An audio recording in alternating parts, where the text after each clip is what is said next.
feelings go when they do what they do. And now I feel like taking off, find a place with a view. The pain is never gonna stop if it's controlling you. I know that time can heal it all, I just gotta get through. I just gotta get through, I just gotta get through. Cause I feel like taking off, find a place with a view. The pain is never. We are bringing Caribbean and African food to you here in Africa.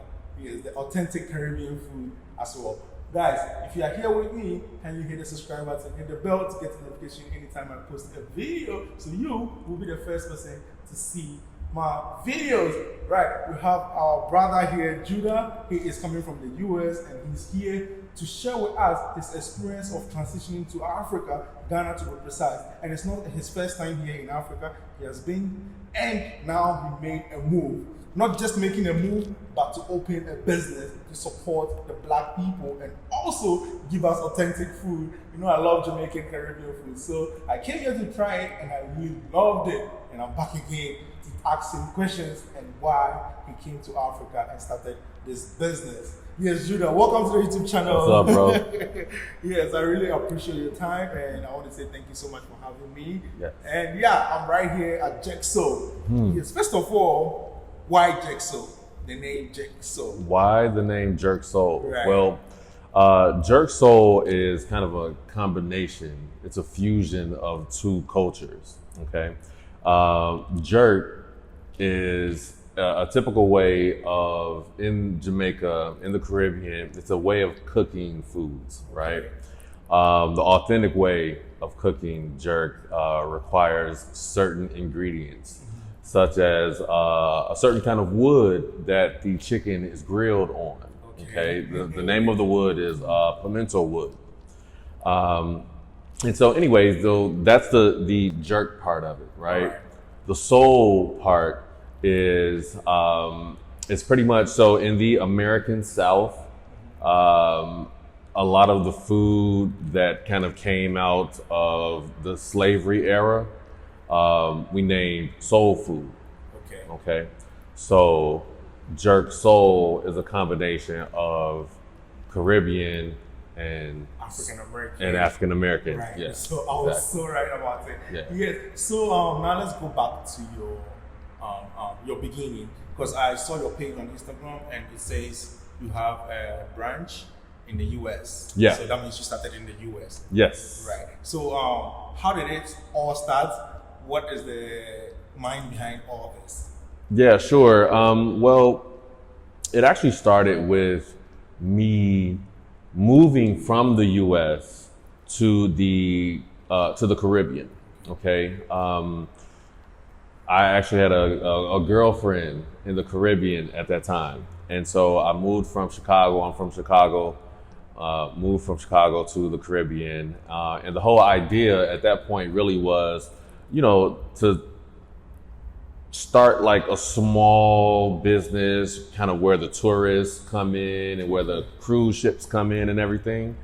And so, you know, we were actually in the process of doing that when a very powerful hurricane happened. Yes, it was a Category 5 hurricane. It was I believe that particular island had never been struck by something that powerful before. I mean, hurricane season happens every year, but this was a Category 5, so it was the strongest that one could be. And so it really devastated the island. And so a couple weeks after that particular hurricane happened, you know, everybody's kind of cleaning up and, you know, helping to get the island back on its feet and everything. Then another hurricane came. That's when I decided, and other people decided, that it was probably beneficial for me to come back to the States, at least for a while. So I ended up back in the States, actually in St. Louis, Missouri. Okay. And so once I got to St. Louis, I still had a restaurant on my mind. You know, I knew that the Most High must have had a reason for me to be back in the States, because I wasn't trying to be in the States. You know what I mean? I was trying to leave America for good. But I was back, and so it's like, okay, must be a reason for me to be back here. So I started looking for a restaurant space, and I found one on the third day of me being back in America. Wow. I found one, and you know, the Most High gave me the name. Okay. He dropped the name Jerk Soul in my head, gave me the menu, gave me the whole concept, and maybe about 6 months later, we opened up the doors. Oh, wow. That's really inspiring. The Most High really did well to do everything for you. Yes. It was at your fingertips. Yeah. Yeah. All right, let's go back to your main story, moving to Africa.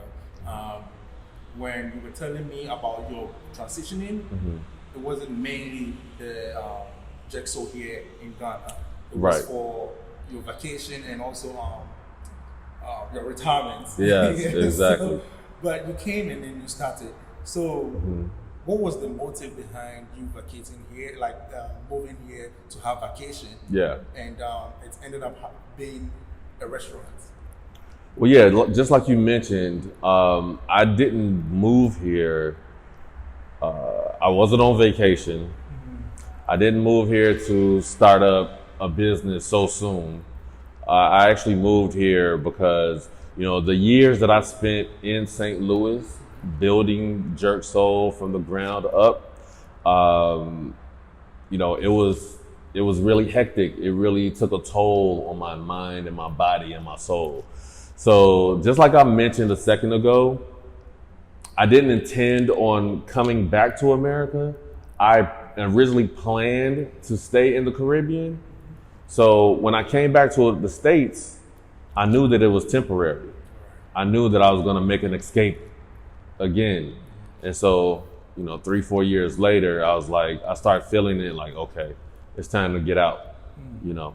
And so, I started to think about other Caribbean islands to go to. I started thinking about other parts of Central America, like Belize, and some other places. But then I started to think, you know, within myself that I really didn't want to live on an island anymore. You know what I'm saying? Or in the path of hurricanes. I didn't want to do the hurricanes anymore. So I was like, I need to be somewhere that's like inland.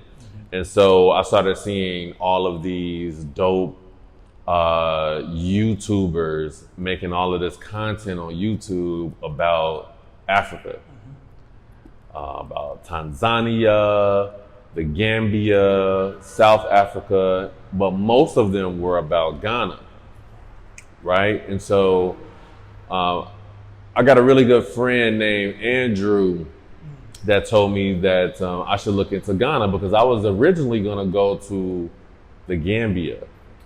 But he said, hey, you're a businessman, you know, Ghana is developing, so you should look into Ghana. So once I started looking into Ghana, I started to really see a lot of different ways that I'd be able to build a life here, you know?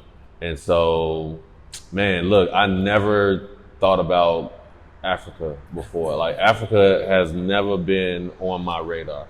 Okay. You know what I mean? Just even just to visit, I never thought about coming to Africa. Even though this is where my ancestors got picked up from and shipped off to America, right? You know, so, you know, when you're in America, they kind of teach you negative things about Africa. You know what I'm saying? They ingrain it into your mind, negative things, and it makes us not want to come back here. You know what I'm saying? And so, you know, even when, you know, like for me, I lived in my youth, I lived a street life, right? You know, but I was able to come out of that, graduate from college, and then get into corporate America, get into leadership at corporate America, and then ultimately entrepreneurship. right? And so once you kind of take that path, and, you know, I got a lot of friends that, you know, have graduated college, and then they, you know, start working and have great jobs and everything. And when we start to travel, we don't really consider Africa. Like they go everywhere. Like we go to man, everything. Europe. When we come on this side of the earth, we go to Europe. We'll go to Rome. We'll go to Italy. We'll go to London, and we'll spend time in those places. But we never really come and spend time in the motherland. And so when I decided that, you know, I was gonna go to Africa, man, I got a one-way ticket. Never been here before. Got me a one-way ticket. Why did you get a one-way ticket? Because I was not coming back to America. I did not plan on coming back to America. You've never been? Never been here. And never desired to come here. Why did you choose to go for one-way ticket? Weren't you scared because of the news, or you still kept watching YouTube videos and you were inspired about YouTube videos in Ghana? Well, I knew that, you know, after I grew up, I knew that, you know, the negative things that they were telling us were not true. Okay. All right. You know what I'm saying? When the white man starts to teach its slaves, you know, lies, you know what I'm saying? That's what he does. He does a lot of lying. You know what I mean? Right. And so when he starts to lie like that, you pick up on these lies and you go and find the truth. You know what I'm saying? So I knew that, I knew later that, that all of the things that we saw on our television, they would show us commercials about, you know, sending money over to Africa to help these little babies, and the babies got flies and stuff all over them. And they show the same thing every year. No, every day. Every day, 4 years, right? And you a little kid, like you'd be watching cartoons, and the cartoon goes on commercial, and this is the commercial that comes on. So they started while you're young, and then you grow up and like, I don't want to go there, right? But then when you grow up, you find out the truth. You find out how our brothers and sisters over here, you know, are living well. You know what I mean? I mean, there's poverty everywhere. You know what I'm saying? Yeah. I mean, when I see poverty here, it reminds me of the poverty in America. You know what I mean? So, the only difference is, or there's a couple differences, but the poverty here, it's like the people aren't dying. You know what I'm saying? The people might be impoverished, but at least they're alive. No one is, like, let me say, they are not killing each other. To be killing each other. Exactly. That's the difference. So over where I'm from, it's poverty would make someone kill somebody. The poverty, the oppression will make you angry. It will make you violent, and then you start being violent towards the closest people to you, which is your own brothers and sisters. Yeah. So that's the difference. Okay, well, we'll come back to your life again. Let's talk about your restaurant here. Yeah. What is one biggest challenge that you faced building up this restaurant? I haven't had many challenges. We want to know what you are. Sure. You know, I would say probably the biggest challenge really is,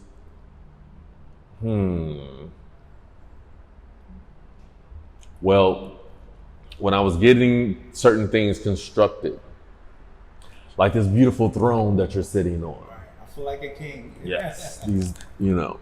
When you're coming here to eat, you're going to eat with comfort and be a royal while eating. Yeah, so that's right. Just come in and feel like a king. Yeah. When I was getting these things constructed, like these beautiful tables and everything, I was told a certain time frame, right? Like, oh yeah, you know. So I know what you're saying. I told them, hey, I need to have it by, you know, this date. And they're like, oh yeah, no problem. It will come before the date. Yeah, it'll be finished early. Okay, cool. Cause hey, I gotta open up by this date. And so I got all this stuff. I finally got everything done about 2.5 months late. Right? So that kind of pushed me back. Like I was supposed to open way earlier than what I did, but I was still waiting on, I mean, it was worth the wait because this stuff is beautiful. You know what I mean? It's really nice. But that was probably the biggest challenge that I had. You know what I mean? When the diaspora comes, and it's a lot of us coming back, you know, to Africa. And when we come, you know, we really have some good foresight of the, you know, a lot of the things that we learned over in America, you know, just by being in that system over there. And so we're eager to come and add value to the land, add value to the brothers and sisters here, you know, hiring local people. Of course, I got local people to create these tables, to create my bar, and to create my chairs and everything. And so immediately, you know, I'm so thankful to the Most High, because immediately I was able to start adding value to the people who live here. This is really amazing. And I was going to ask you about how you learned to make foods or Caribbean food. Yeah. Right. So on your menu, what do you have as Caribbean food? Is it mainly Jamaican or the whole of the Caribbean? It's the whole of the Caribbean. So you learned everything in Jamaica? I learned, you know what, to be honest with you, I didn't learn everything in the Caribbean. I learned most of it in America, right? From the Caribbean? Yes. Okay. So for instance, you know, one thing about Jamaica, like people from the Caribbean, they be like, if it's not from the Caribbean, then it's not authentic. Yeah, that's not true. That's not true. Since you are saying that you learned it from the Caribbean, let's defend yourself. Then. Yeah, right. So, I mean, of course, not only did I live in the Caribbean, but I've been to Jamaica. I've been to a lot of the other islands and everything. And you know, my restaurant in America, a lot of the Jamaicans come in, you know, they want to test it out and everything. And of course, just like you said, you know, they have a certain pride when it comes to their food. Right. And you should have some pride, so right? However, in Chicago, where I'm from, you know, places like Chicago, big, huge metropolis, big cities like New York and Chicago, we have a lot of communities of Caribbean people, right? And so that was my introduction growing up. That was my introduction to jerk, to the culture, yeah, and of course the music and everything. You know, and back in the 1990s when I was growing up, you know, I listened to a ton of dance hall music. You know what I'm saying? That just, I mean, even, you know, when you get older, you start going to the clubs, it's a ton of dance hall music. So, you know, and we're the same people. Yeah. You know what I'm saying? The only difference between us in the States and them in the Caribbean is a boat stop. Boat drops you off in the islands. Boat keeps going, drops off some people in the States. These are the same people that got picked up here, right? So since they are the same people, you know, we all, you know, it's in our blood. We can cook. You know what I'm saying? We're really good at cooking. So anyway, you know, in Chicago, that's why I was introduced to the culture and introduced to the food. And I just kind of grew up eating a lot of jerk, you know what I mean? And meeting a lot of Jamaicans and everything. And so that's where I fell in love with it. And that's where I learned how to cook it. And then, of course, moving to the Caribbean even gives you more of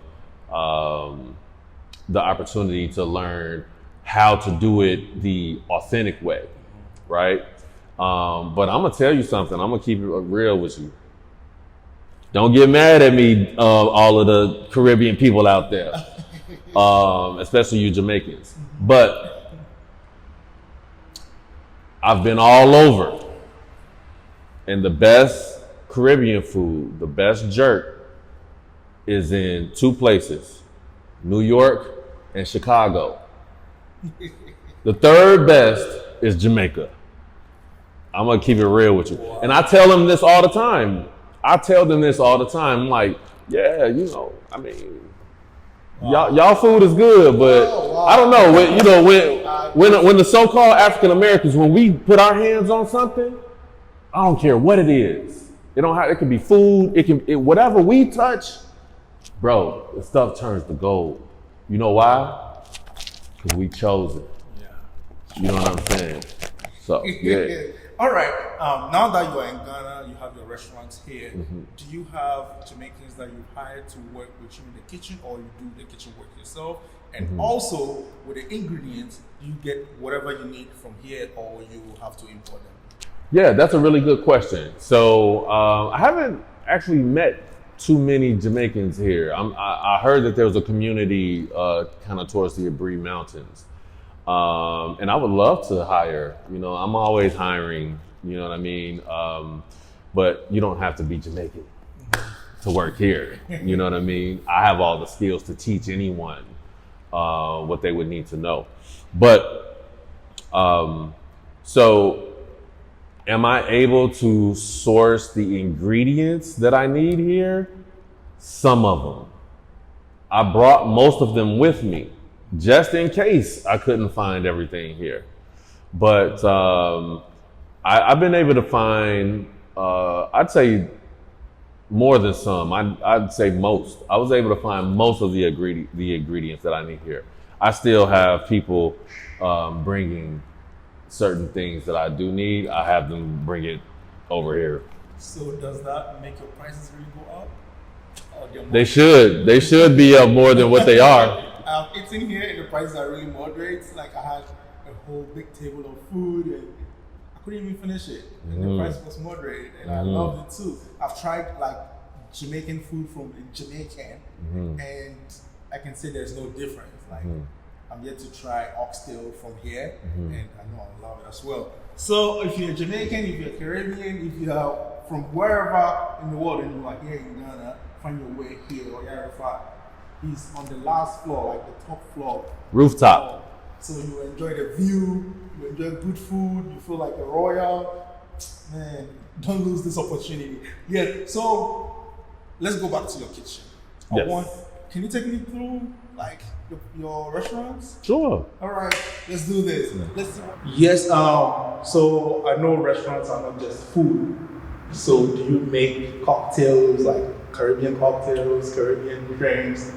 Do you make them? Bro, we make the best cocktails in Accra. I'm telling you. Let me show you the bottle. Yeah. So, you know, we have a plethora of different options. First and foremost, let me show you this bar that took forever to get made, okay? So beautiful. Yes, sir. It's made out of pallet wood, you know, and I have a now really good friend. His name is N-E-E Woody. Check him out on Instagram. All right. But he made this beautiful bar, okay?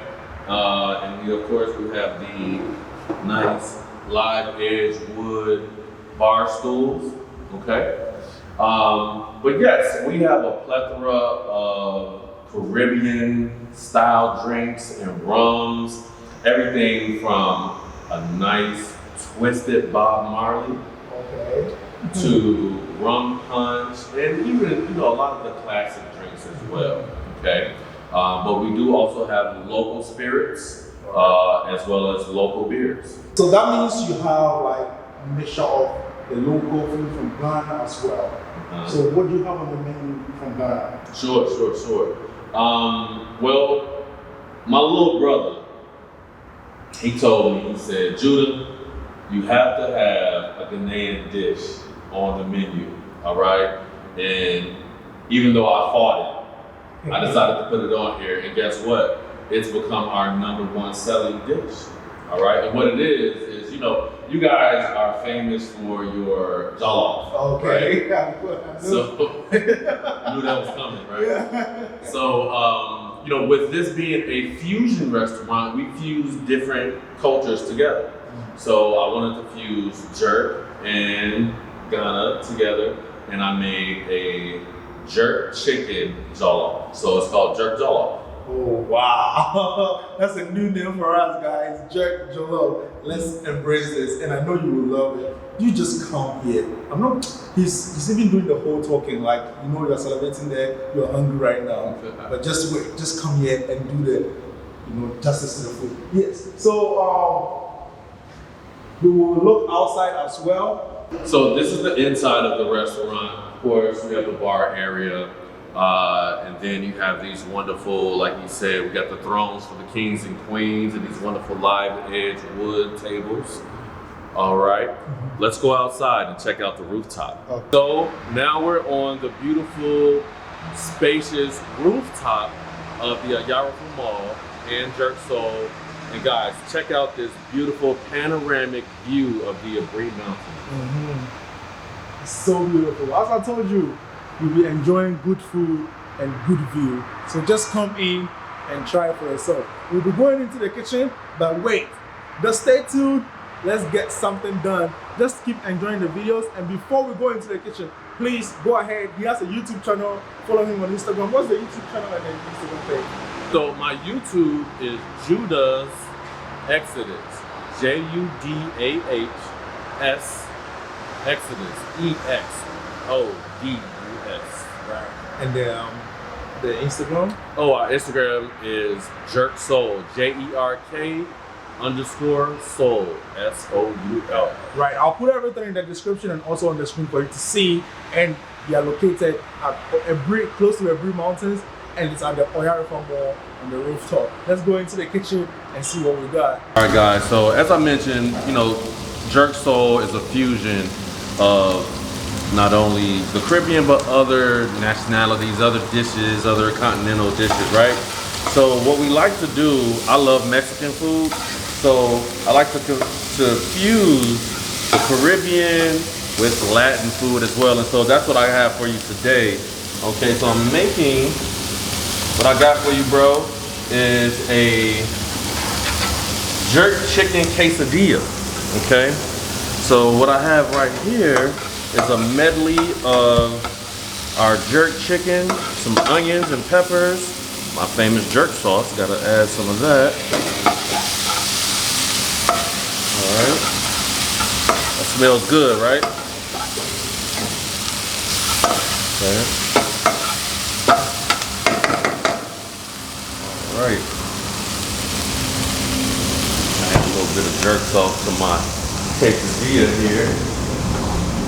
All right. Then, all right. Take that.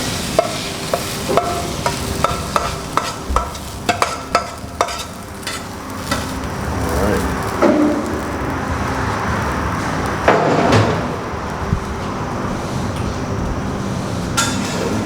Fold that bad boy over just like so. Okay. We have a jerk chicken quesadilla. Oh yeah, nice and beautiful. Got a little bit of crust on there. All right.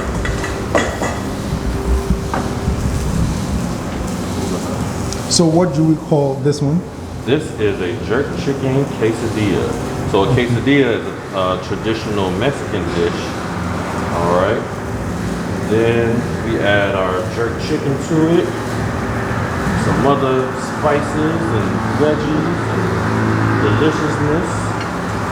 All right, I want y'all to try that out. And then I can't let you go home without trying my jerk chicken. Okay. So here I got my grilled jerk chicken. All right, tossing it in some wonderful jerk sauce. House-made jerk sauce.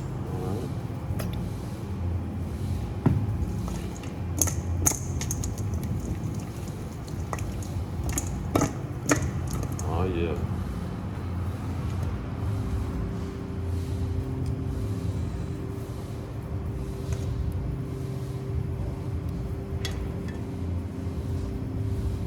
I'm saving this one for me. All right, guys. So there you go. Jerk chicken wings. Jerk chicken quesadillas. So we are right here in the kitchen, and a beautiful meal has been done for us, like in less than 10 minutes. And we have here jerk chicken and The jerk chicken quesadillas. jerk chicken quesadillas. Yes, sir. All right, and this is Mexican. Yes, a quesadilla is a traditional Mexican dish. Okay. All right. So, guys, I don't know you. When you get your food, eat your thing. This is mine. Let's go and enjoy. So just come with me. Let's go. Love food. Yes. All right. So there are two double C's here: chicken and quesadillas. So I don't know which one to go first. Maybe we'll start with this. All right. Are you coming with me? Yeah, sure. Why not? Why not? I'm hungry. Yeah. All right. Cheers. Cheers to you.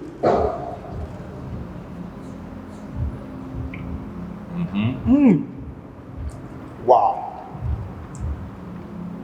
Yeah, that's it right there. No, maybe you think I'm faking it. Let me take another one. Nice and crispy, spicy. Wow. This is so good. I don't know how to describe it.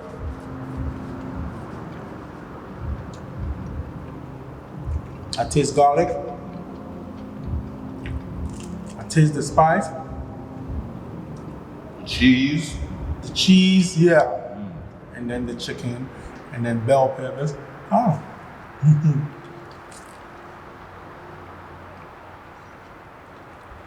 I'm not gonna lie to you guys. Look, this is some of the best food in Accra, in Ghana. Trust me.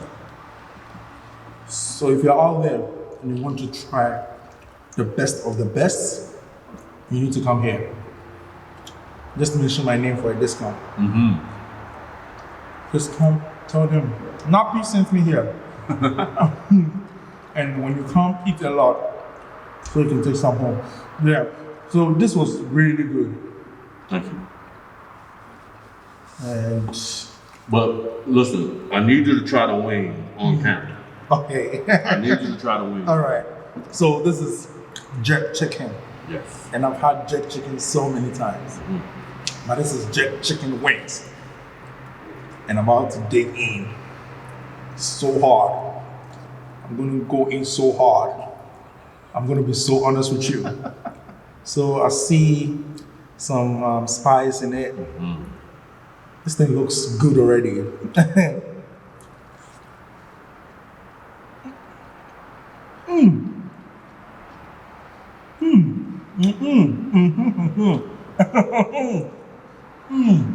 Oh my God.